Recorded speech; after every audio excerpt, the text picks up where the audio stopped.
You're listening to Confidence with Caytie, a podcast created for ambitious, savvy women who are ready to embrace their inner badass. If you're ready to figure out what you want and how to get there, then I want you to jump on in and join me, executive coach, fire starter, and your podcast host, Caytie Langford. Hello, everyone. I'm Caytie, and we are so grateful that you are here for Confidence with Caytie, episode number 2. How do I figure out what I want? That's right. We are talking about clarity today. So for those of you who are struggling to figure out a clear picture of the next steps in your life or in your career, this episode will provide 4 tips and 3 tools for finding clarity that can help you get out of your way and get to really, truly knowing what you want. But first, I want to share my badass inspiration of the week. It is my very own shero, Sarah Blakely. I know that you know her. She is owner and founder of Spanx. Spanx by Sarah Blakely, in fact. And who of us can live without some Spanx? She is a self-made billionaire. Y'all, she still owns 100% of her business. That's huge. It's huge that a company that big is still privately held by one person.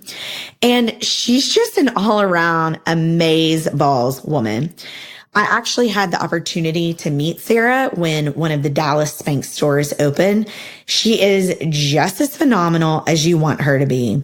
And so I want to share my favorite quote of hers, which is, "Don't be intimidated by what you don't know.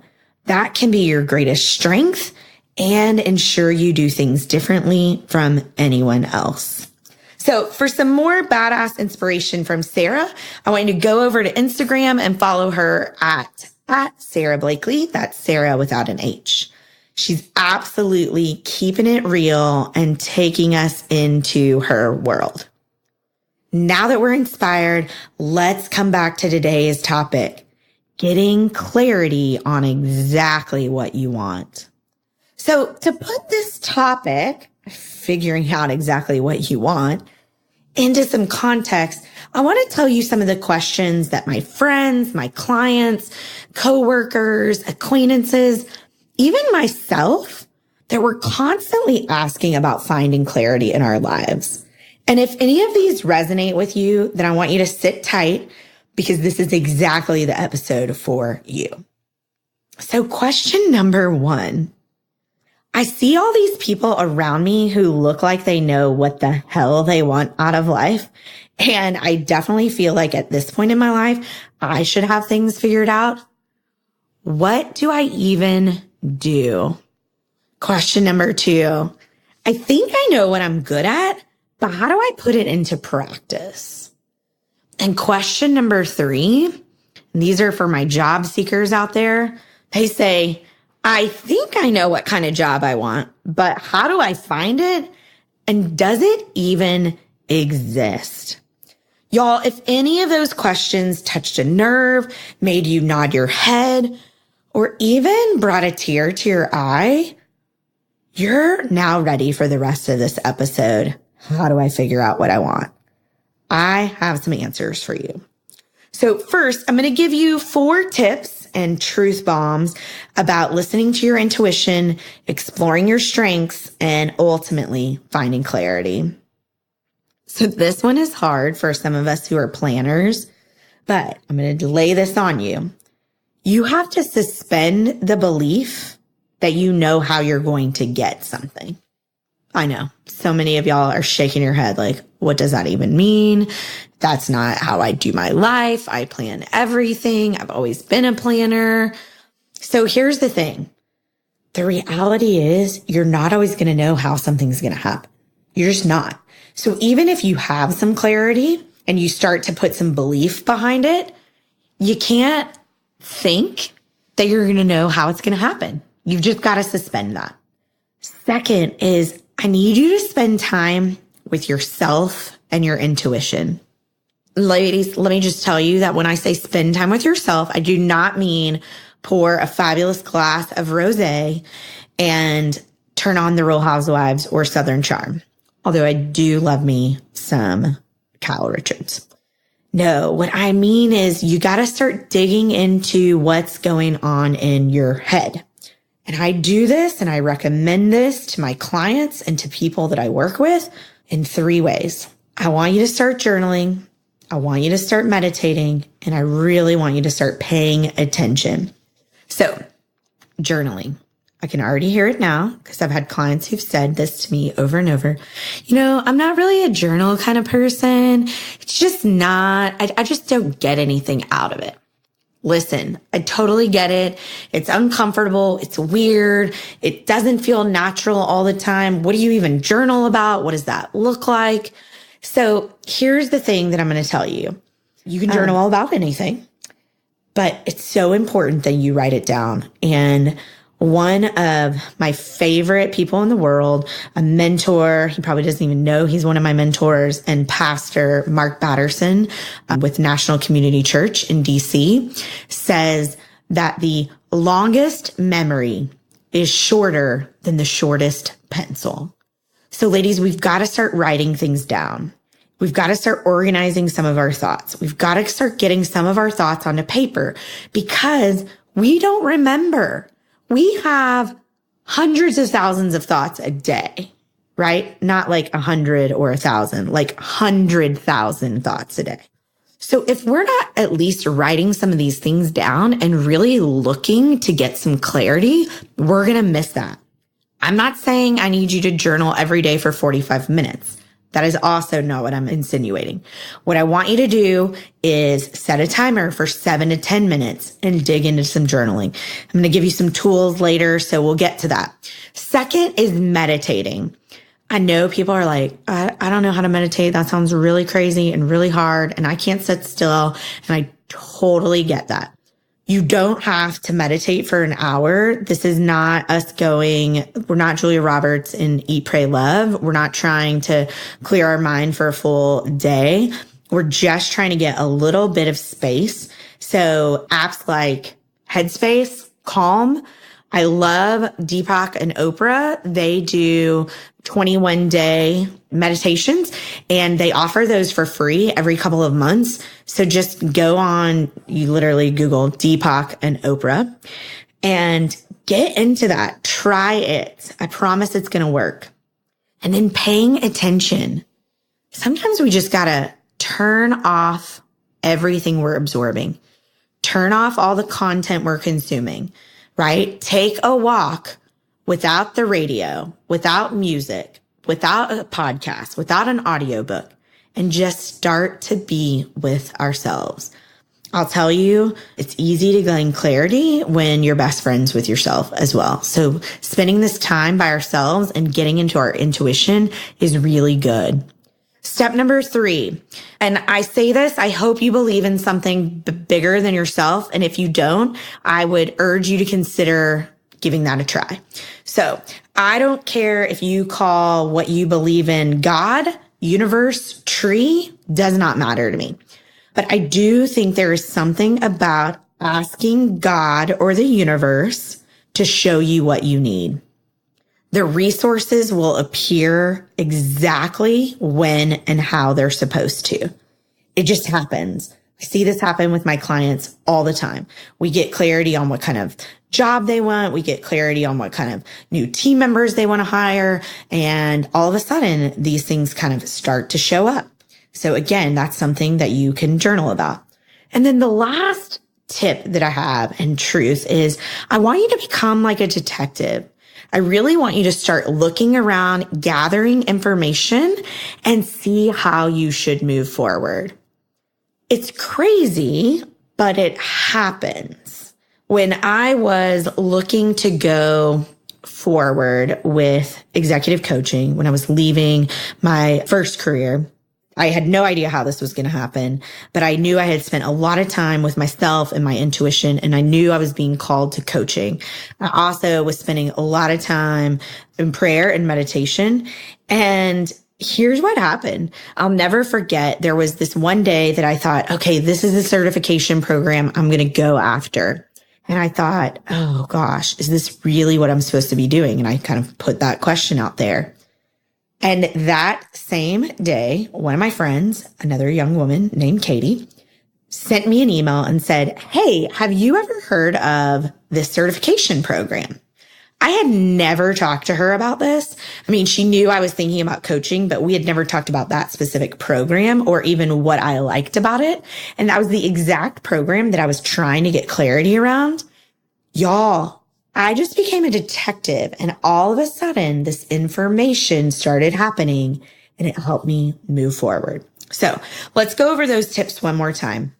First, you got to suspend the belief that you're going to know how it's going to happen. Second, you got to spend time alone listening to your intuition. Third, I need you to ask God, the universe, tree, again, whatever you call it that's bigger outside of yourself, to show you what you need. And last, I want you to become a detective. Here's the other thing. I want to jump in with one more reminder. I need you to give yourself grace. I probably say this to my clients. Well, I say it at least once a day to one client. We as ambitious women get so caught up in not being allowed to give ourselves grace. When we fail, when we beat ourselves up by what we're telling ourselves, when we have this limiting belief about things we can't do, we don't have time, all of these things. Y'all, give yourself grace. Most of us are on a lifelong quest to figure out exactly what we want and need. And it's constantly changing.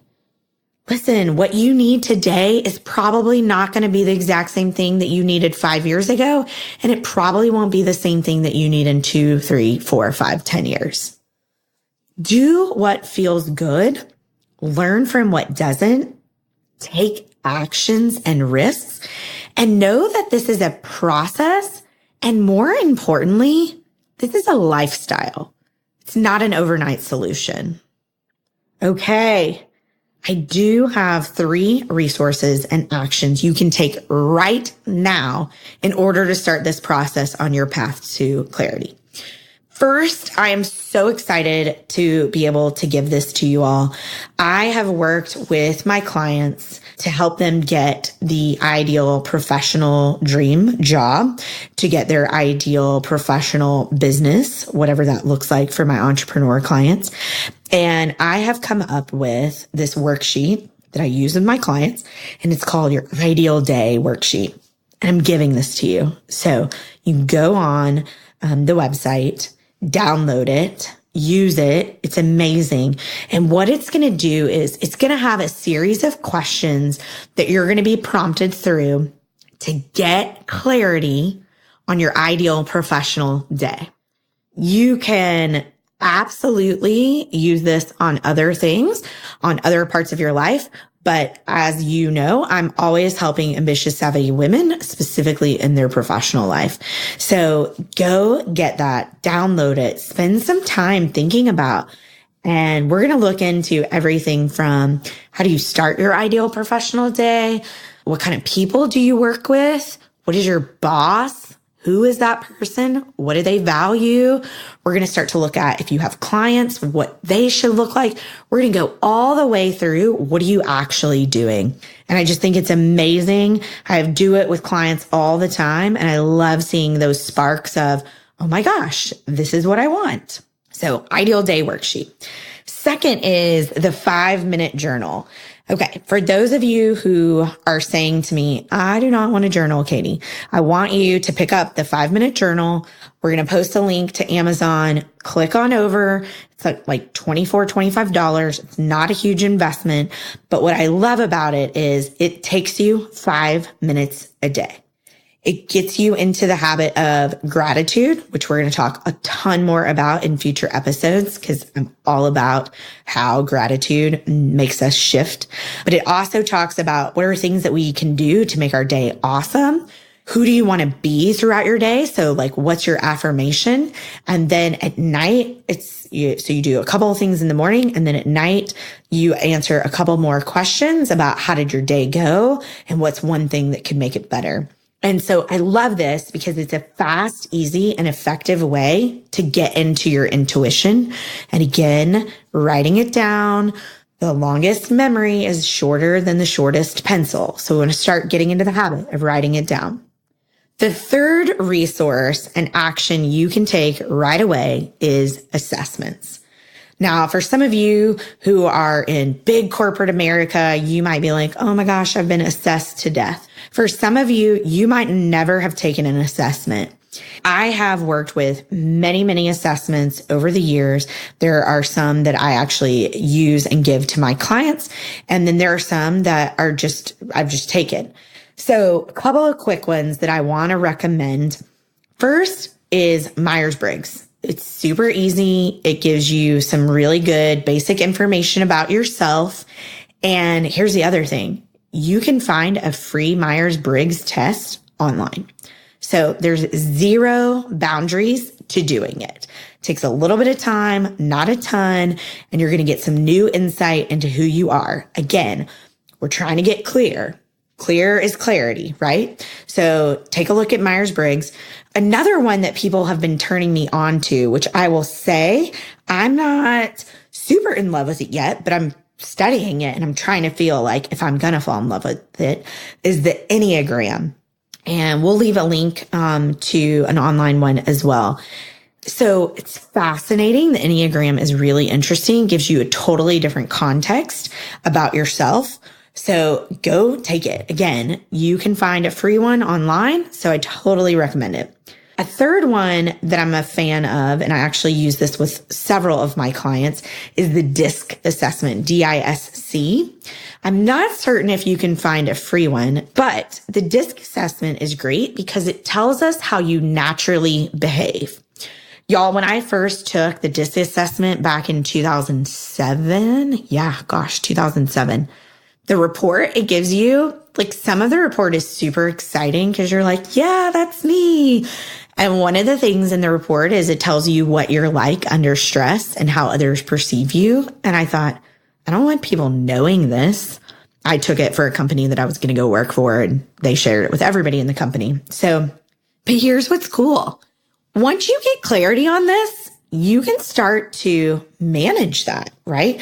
Once I started to understand how I act when I'm stressed, I knew when I needed to maybe pull myself out of a situation, when I needed to coach my team differently. I was able to make some behavioral changes because I was more aware, right? Awareness leads to clarity.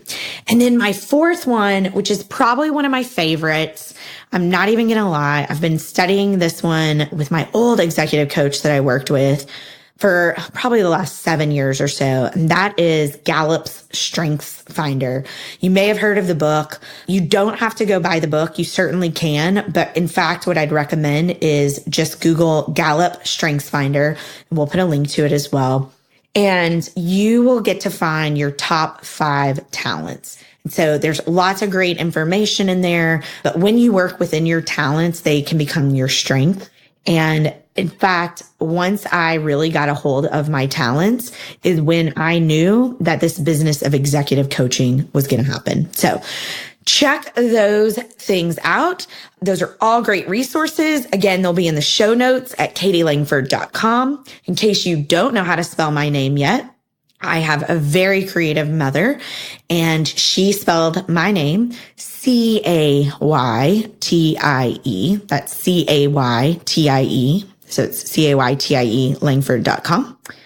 I love how I spell my name. I think it's freaking awesome. It's super unique. No one has ever spelled it right. And here's the other thing. If there is another Caytie out there who spells it Caytie, will you please direct message me on Facebook or Instagram, because I have never met another Caytie that spells it that way. When I was in elementary school, we had a class of 40 and there were 3 Caties. So I know a lot of Caties, but I would love to find another one that's Caytie. All right, ladies, I hope this episode number 2, has been helpful in answering the question, how do I figure out exactly what I want? I hope it's given you some tips and resources to get started. If you've made it all the way to the end, I'm so grateful that you're listening and making this investment in yourself. Y'all, there is no better gift you can give the world than to figure out the best and brightest way for your light to shine. There's just no other way. So congratulations. We are all better people when we are leading exactly the lives and doing exactly the work that we were meant to do. So see you next time, ladies. Thanks for listening to Confidence with Caytie. I hope the episode helped you feel more empowered to take control of your dream life and dream career. I hope it's starting to help you ignite some fires. And I want you to remember to embrace your inner badass. Until next time, badasses.